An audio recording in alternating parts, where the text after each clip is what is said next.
ಕೇಸ್ನಲ್ಲಿ ಜಮೀರ್ ವಿರುದ್ಧ ಪ್ರಾಸಿಕ್ಯೂಷನ್ಗೆ ಮನವಿ ಸಲ್ಲಿಸಲಾಗಿದೆ. ನೋಡೋಣ, ಏನೇ ಆದ್ರೂ ಕಾನೂನು ಪ್ರಕಾರವೇ ಆಗಬೇಕು. ಹಿಂದೆ ಕೂಡ ಐಎಂಎ ಕೇಸ್ ಹೇಗೆ ನಡೆದಿದೆ ಅಂತ ನೋಡಿದ್ದೀವಿ ಅಂತ ಬೆಂಗಳೂರಿನಲ್ಲಿ ಗೃಹ ಸಚಿವ ಪ್ರಿಯಾಂಕ್ ಖರ್ಗೆ ಹೇಳಿಕೆ ಕೊಟ್ಟಿದ್ದಾರೆ.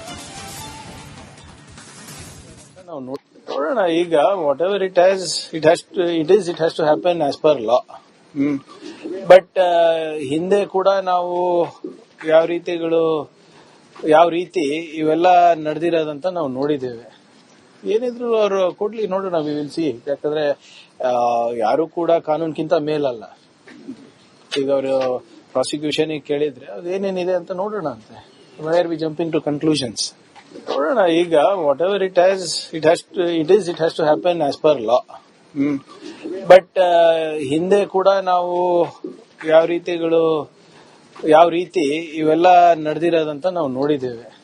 ಏನಿದ್ರು ಅವರು ಕೊಡ್ಲಿ, ನೋಡೋಣ, ವಿ ವಿಲ್ ಸಿ. ಯಾಕಂದ್ರೆ ಯಾರು ಕೂಡ ಕಾನೂನ್ಗಿಂತ ಮೇಲಲ್ಲ. ಈಗ ಅವರು ಪ್ರಾಸಿಕ್ಯೂಷನ್ ಕೇಳಿದ್ರೆ ಅದೇನೇನಿದೆ ಅಂತ ನೋಡೋಣ ಅಂತೆ. ವೇರ್ ವಿ ಪಿಆರ್ಸಿ ಕೊಡೋದಕ್ಕೆ ಬಿಜೆಪಿ ವಿರೋಧ ವ್ಯಕ್ತಪಡಿಸಿರುವ ವಿಚಾರಕ್ಕೆ ಸಂಬಂಧಪಟ್ಟಂತೆ, ಅಂದ್ರೆ ಪರ್ಮನೆಂಟ್ ರೆಸಿಡೆಂಟ್ ಸರ್ಟಿಫಿಕೇಟ್ ಏನು ರಾಜ್ಯ ಸರ್ಕಾರ ಕೊಡ್ತಾ ಇದೆ, ಈ ರೀತಿ ಪಿಆರ್ಸಿ ಕೊಡ್ತಾ ಇರೋದು ಸರ್ಕಾರಿ ಅಧಿಕಾರಿಗಳೇನೆ. ಕಾಂಗ್ರೆಸ್ನವರು ಸರ್ಟಿಫಿಕೇಟ್ ಕೊಡ್ತಿದ್ರೆ ನಿಮಗೆ ಪ್ರಾಬ್ಲಮ್ ಆಗಬೇಕು, ಸರ್ಕಾರಿ ಅಧಿಕಾರಿಗಳು ಕೊಡಕ್ಕೆ ಆಗಲ್ಲ ಅಂದ್ರೆ ಏನು? ಬಿಜೆಪಿಗೆ ಗೃಹ ಸಚಿವ ಪ್ರಿಯಾಂಕ್ ಖರ್ಗೆ ಈ ವಿಚಾರವಾಗಿ ಕೌಂಟರ್ ಕೊಟ್ಟಿದ್ದಾರೆ. ಈಗ ಯಾರು ಸರ್ಕಾರಿ ಅಧಿಕಾರಿಗಳೇ ಕೊಡ್ತಾ ಇರೋದಲ್ಲ ಇವರೇ. ಈಗ ಕಾಂಗ್ರೆಸ್ ಪಕ್ಷ ಅಥವಾ ಬೇರೆ ಯಾರನ್ನ ನಮ್ಮ ಕಾರ್ಯಕರ್ತರು ಕೊಡ್ತಾ ಇದ್ರೆ ನಿಮ್ಗೆ ಪ್ರಾಬ್ಲಮ್ ಇರಬೇಕು.